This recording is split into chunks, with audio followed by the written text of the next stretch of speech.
Well, I would tell you the Senate is not really excited about the SALT deduction piece. It's Right. $353 billion of additional cost on the federal taxpayers. Taxpayers in Oklahoma for their federal tax will literally pay a higher tax amount than taxpayers in New York or in California. Some Senate Republicans don't want to vote for the big, beautiful bill because it would increase the cap on SALT taxes, that's state and local taxes that can be deducted from federal taxes.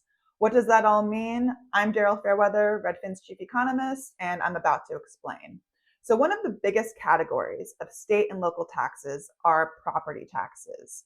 If you have a really expensive home in a high tax state, you might be paying up to $40,000 or even more just in property taxes. And this provision in the Big Beautiful Bill would mean that those homeowners would be able to deduct more of their property tax from their federal tax. It's basically a tax giveaway, extra money going towards these wealthy homeowners who own $1 million plus homes. Now, these really expensive homes tend to be concentrated in expensive cities like San Francisco, Los Angeles, Boston, New York, and also parts of New Jersey that tend to have really high property taxes. So, this is basically a tax giveaway to wealthy people in blue states. And that's why some Republicans are very much against this provision in the Big Beautiful Bill. What's kind of ironic is that there are many Democrats who are also against this provision, but they have different reasons.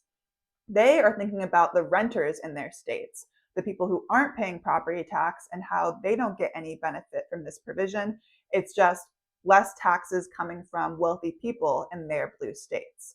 It's basically a regressive tax. People who are wealthier, who own more homes, who own more expensive homes, get to pay less in taxes, and that increases the deficit without benefiting lower income people or people who live in states where property values aren't as high as they are in California, New York, New Jersey.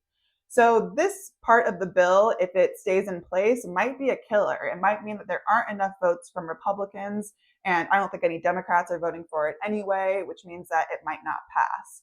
So, if it does end up passing in the Senate, I bet that this specific part of the bill will not make it through. And you can just tell by the way that this Republican senator from Oklahoma was talking about it that he is quite perturbed at the idea of giving a tax benefit that doesn't benefit anybody in his state. So, if you want to follow this bill and learn more about housing policy, then follow me for more.